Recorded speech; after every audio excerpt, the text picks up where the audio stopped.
Focus करते हैं। एक बार राइट्स लिखे आइए आपकी स्क्रीन पे। इट्स 291.40 अभी भी डेलो की ट्रैजेक्टरी पे कारोबार कर रहा है और इनके नंबर्स आए। नंबर से बातचीत करने के लिए इस वक्त हमारे साथ मैनेजमेंट जुड़ चुकी है। बात करने के लिए हमारे साथ श्री राहुल मित्तल साहब मौजूद हैं, सीएमडी राइट्स के। राहुल जी नमस्कार, कार्यक्रम में स्वागत है आपका।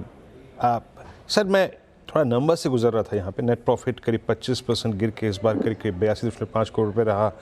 रिवेन्यू में करीब 7% का डिप था वायु बेसिस पे। एबिटा करीब 23% यहाँ कम हुआ। मार्जिन्स में आपके करीब मैं देख रहा हूँ कि करीब एक सब्सटेंशियल डिप है, 23.6 से करीब 19.7। एग्जैक्टली थोड़ा सा वर्क एनवायरनमेंट रहा कैसा, प्रेशर पॉइंट्स क्या रहे, नंबर्स में सॉफ्टनेस क्यों है, आपसे मैं जानना चाहता हूँ। जी नमस्कार। देखिए ये हमारे लिए टफ क्वार्टर था, परंतु दो की इश्यूज जो आपने रेज की, अगर वाई कंपेयर करें both in terms of margins and profitability and revenue, so दो की कंट्रीब्यूटर्स जो हमारे क्वालिटी एश्योरेंस बिजनेस है और जो एक्सपोर्ट स्ट्रीम का रेवेन्यू का कंट्रीब्यूशन है, इन दोनों ये हमारे हाई मार्जिन और हाई रेवेन्यू कंट्रीब्यूटर्स थे। तो वाई कंपैरिजन में अगर देखें तो इन दोनों का हिट काफी सब्सटैंशियल रहा है बिकॉज ऑफ एक्सपोर्ट ऑर्डर्स जो फ्रेश मिले हैं, इनके रेवेन्यू रियलाइजेशन सब्सिक्वेंट 3-4 क्वार्टर्स बाद होंगे।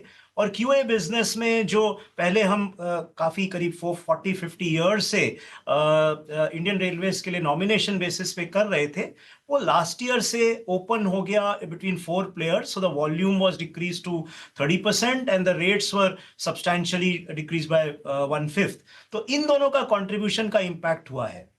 हैविंग सेड दैट, जो एग्जीक्यूशन में हमारा कोशिश रहेगा कि हम आगे इसको रेवेन्यू को बढ़ाते रहें, सीक्वेंशियली कंसोलिडेट करते रहें, जो हमने सीक्वेंशियली Q1 से Q2 में करीब 12% ग्रोथ देखा है।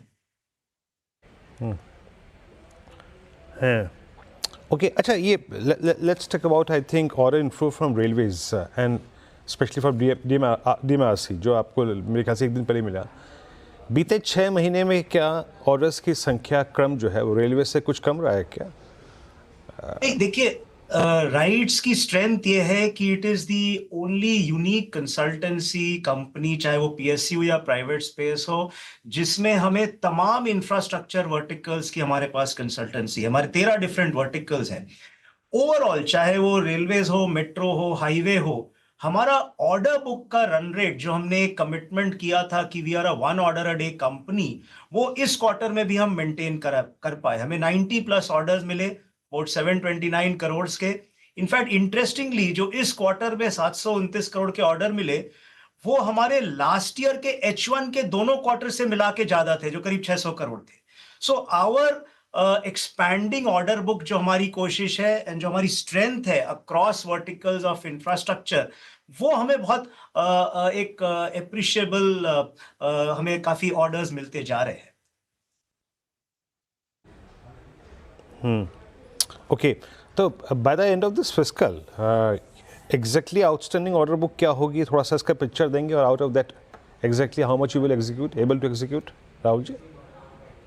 देखिए Q2 के एंड में हमारा ऑर्डर बुक 6580 करोड़ था, और इनफैक्ट जो एज आई सेड H1 में हमें अगर 6 महीने देखें तो हमें करीब 2000 करोड़ प्लस के ऑर्डर मिले। जो लास्ट ईयर पूरे साल में 2100 करोड़ के ऑर्डर मिले, वो हमें H1 में ऑलरेडी 2000 करोड़ के ऑर्डर मिल गए हैं। और Q3 में भी अभी एक महीने में जो हुए हैं, हमें करीब 650 करोड़ प्लस के ऑर्डर मिल गए हैं।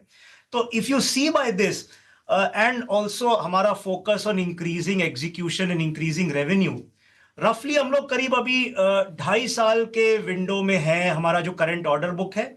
और हमारी कोशिश रहेगी कि जैसे हम एग्जीक्यूशन भी बढ़ाएं, ऑर्डर रन रेट भी बढ़ाएं, तो हमारा डेफिनेटली एम है कि we try and end up in the coming 3-4 quarters और maybe latest by end of next FY कि एटलीस्ट 3 साल का हमारा टारगेट है, हमारा ऑर्डर बुक होना चाहिए, विजिबिलिटी ऑफ 3 years। ओके, अच्छा अब बात करते हैं दैट सेम एक्सपोर्ट मार्केट जिसको लेकर आप थोड़े चिंतित हैं, जो कि प्रेशर रहा, जो कि आपका हाई मार्जिन सेगमेंट भी है। उसके रिवाइवल में कितना वक्त लगेगा एग्जैक्टली? वो कब तक रिवाइव हो पाएगा, इसकी कुछ टाइमलाइन, सो दैट अल्टीमेटली जो वो प्रेशर पड़ रहा था वो थोड़ा सा रिलीज हो? के लिए बहुत बड़ा एक ये हिट था कि ड्यूरिंग कोविड और पोस्ट कोविड 2-3 साल हमें कोई एक्सपोर्ट ऑर्डर नहीं मिला और प्री कोविड के ऑर्डर्स को हम एग्जीक्यूट कर रहे थे। हमने इसको ब्रेक किया इस साल Q4 में लास्ट एफवाई के हमें पहला ऑर्डर मिला 300 करोड़ का। इस एफवाई में Q1 में हमें 900 करोड़ का ऑर्डर मिला। हमें Q2 में एक और ऑर्डर मिला साउथ अफ्रीका से, छोटा ऑर्डर था परंतु करीब 35 करोड़ का। Q4 में ऑलरेडी एक और ऑर्डर मिल गया करीब 50 करोड़ का अगेन साउथ अफ्रीका से। तो एज ऑन डेट हम लोग ऑलरेडी करीब 1300 करोड़ प्लस के ऑर्डर पिछले 3 क्वार्टर में हो गए हैं। जो हमारी कोशिश है कि अब जो हमने ये 3 साल का गैप ब्रेक कर दिया है, हम एटलीस्ट हमारा एम रहेगा कि हर क्वार्टर कुछ ना कुछ हम एक एक्सपोर्ट ऑर्डर लेते रहें। ये सब एक्सपोर्ट ऑर्डर्स का एक फाइन टाइमलाइन रहता है for execution, anything ranging from about 12 से 15 महीने। तो by first quarter of next FY ये ऑर्डर्स डेफिनेटली रेवेन्यू कंट्रीब्यूट करना शुरू कर देंगे, क्योंकि इनका रेवेन्यू बुकिंग तब होता है जब ये बिल ऑफ लेडिंग जाके एक्सपोर्ट हो जाते हैं। तो नेक्स्ट एफवाई में ये सब orders will definitely start giving us revenue. But last question, possibly Rahul ji, but since your high margins business are a bit in pressure, ये margins की trajectory for second half more or less क्या रहेगी? देखिए H1 में we are ending at about EBITDA margins of करीब 21%, PAT margins of about 16%।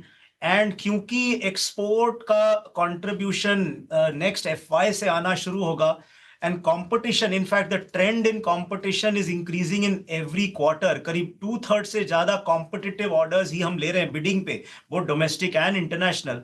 तो ये level का ही हम लोग मार्जिन एक्सपेक्ट करें in the balance H2 also.